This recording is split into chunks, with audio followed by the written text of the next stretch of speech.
to the Productivity for Profit podcast for ambitious CEOs, owners, managers and entrepreneurs. I'm Libby Knight, a productivity and time management specialist, and each week I'll be bringing you a dose of focus through fresh ideas and techniques that will save you time, prioritise results and give you more freedom for what's important. So ask yourself this question: how will you make this year your most productive and effective ever?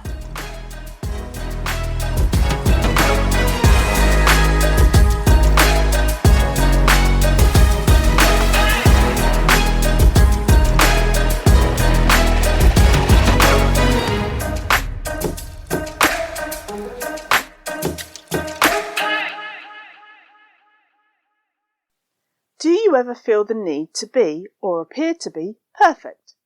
What is perfection, and is it ever really achievable? Perfection is usually seen as being a positive trait. People use it to describe themselves or others, to raise their status. But is it really positive, or are there consequences to striving for perfection that aren't in our favour? That's the subject of today's episode of the Productivity for Profit podcast. The source of perfection can be external or internal, meaning that we can set our own idea of the perfect or ideal standard, or it can come from others, the voices that we let in and give credit to, thinking that they know how, and anything less just isn't good enough. When we don't meet these standards, we give ourselves a hard time, perhaps even feeling shame. So this isn't a case of having high standards. It's about having standards so defined and high that they become an obstacle to progress. Whether this standard comes from within or is something we've adopted from elsewhere, ultimately it's up to us to regulate the voices that we listen to determine where the bar is set. We have to take on that responsibility. Listening to others and then blaming them when we fail isn't helpful. It's not their fault. Be mindful of the advice that you pay attention to. Now, your idea and my idea of the perfect way to do something may be very different. So, who's right? Our ego may tell us that we have the best solution, but this intolerance to alternative ideas doesn't make us right. There's more than one way to skin a cat, as they say. Thinking that there's one perfect solution closes the door to new possibilities. Now, of course, there's nothing wrong with holding yourself and others to high standards. It's when those standards are unreasonable or unachievable that the problems start. This is when we sabotage our progress. This is when the finishing line gets pushed further and further away. This is when the pace of success slows down because we lose sight of what we really want to achieve and get caught up in the minutiae of every task and every project to the point of losing sight of our vision and our ultimate objectives.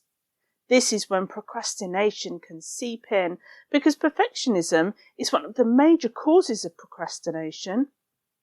It can stop us from taking action and can cause anxiety, turn us into micromanagers and send us on a diversion away from our roadmap, which can be costly. We lose time, it saps our energy, and this costs us financially too.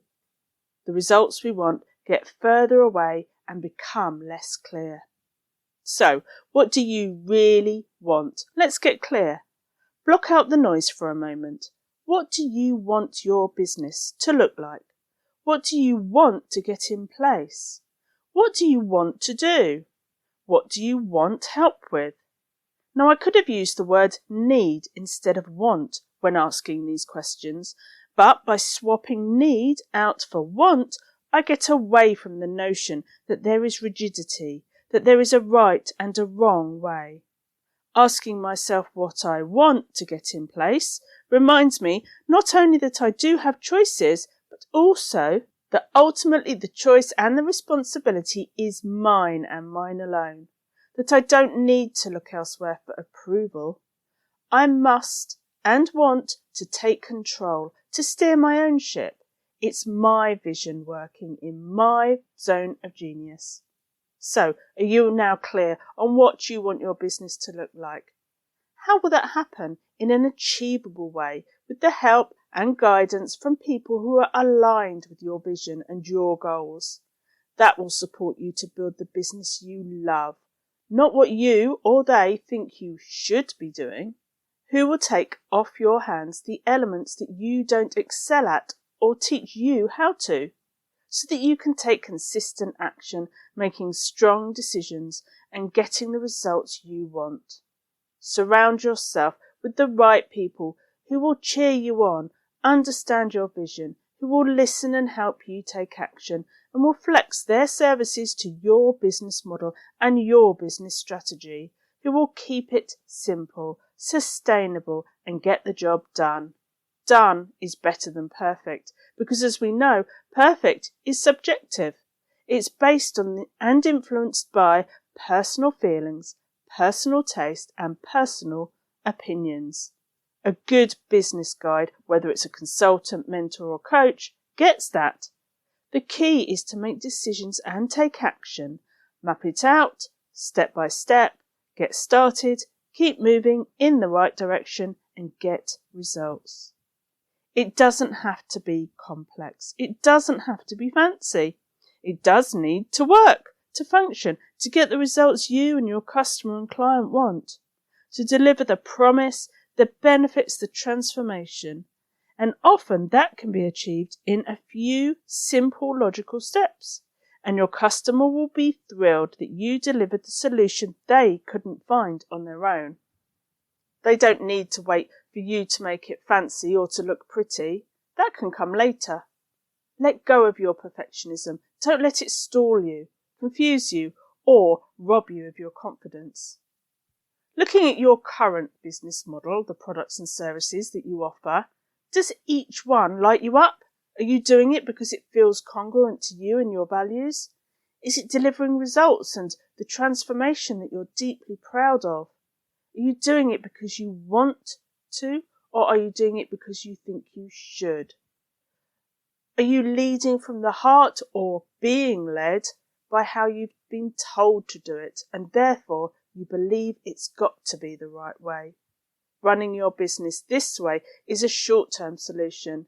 How will you feel in 5 or 10 years' time if you continue with this method? Will you still be in love with your business, or will it feel like a job, lacking motivation, failing to light you up? Set your own standards of what success looks like at every level, from daily tasks to products and services to the overall business model. Innovation isn't born from carbon copy business models and copycat strategies. It's about individuality and taking action. So surround yourself with like-minded people who cheer on your ideas, who support you to make your own choices, to build your beautiful, unique business, who listen and guide, helping you to organise your thoughts into a strategy and a roadmap, who help keep you accountable, who respect your skills and your talents and works with them and with you to develop the business that represents you. If we follow an idea of perfection and not our own desires, wants and needs for the business, it's not truly ours. Mould the knowledge you gain from others to fit your vision and your goals. Let them further your cause. Don't let them pull you away from it. For example, how often have you come up with an idea that gets you so excited only to take so long putting it into action that the passion wanes? You want it to be perfect before you make it public or even talk about it to anyone. But you tweak it so much that it becomes either confused or not what you wanted to deliver at all. You worry so much that it's not good enough or won't work that you procrastinate and delay. So you still don't know whether it's effective. It's a vicious cycle. Get it out there, test it and tweak it based on results, not on an idea of perfectionism. Do you remember when you made your first video or went live for the first time? Not many of us jumped at the chance. We spent weeks or maybe months punishing ourselves for not doing it yet because we judged ourselves, thinking that we weren't good enough or didn't have the skills. imagining that we needed to produce an Oscar-winning performance or a TED Talk, yes, that was me, when in fact, having now created numerous videos and lives, we know that the objective of a piece of content is not to look like a TV presenter, it's to create connections and deliver quality content that provides value. And we don't need to do that like anyone else. We need to be ourselves. You don't need to learn to produce slick videos, write like a novelist, have tens of thousands of followers and have a new haircut, use the latest tech, or have all the answers. You can start now. You can keep it simple and you can be you, just the way you are. Because to the person you're helping, you are perfect. To the right person reading your content tomorrow, you do have the perfect answer. To someone else watching your progress, you are the expert. Remember, it's subjective. There's no one way, and you can't be all things to all people, and nor should you. You're great right now. You have great ideas right now. You can put them into action right now. If you keep striving for perfection behind the scenes, the person who needs you right now can't find you, and I know that's not what you want. So let's reevaluate what we think perfection is, where that idea comes from, and whether it's helping or hindering us, accelerating or delaying our progress. Is it helping us to help others or hiding us from the people who need us? What's your number one objective? I'm guessing it's not to be perfect, but to build a successful business that provides a solution for others. Lead with that. Next week on the Productivity for Profit podcast, I'll be talking about profit. See you then.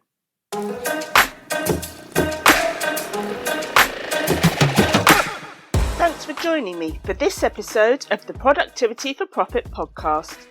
Why not join me in the free Facebook group Productivity for Profit for more tools, tips and support on your journey for mastering your productivity and time management. If you enjoyed the podcast, be sure to subscribe and leave a review.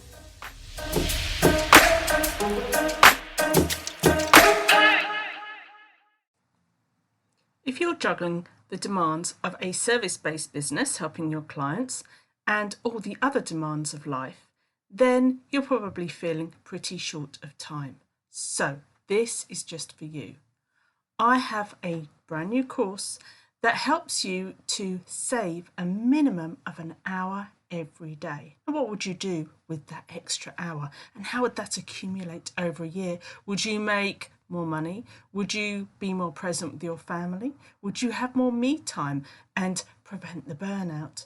Whatever you choose to do with that extra hour a day, we know that it's not just about what you do, but how you think. So this course is going to start with those quick wins of gaining you back some time, plugging the leaks, putting in the boundaries, but it's also going to help you to instill new beliefs that will allow you to make different choices.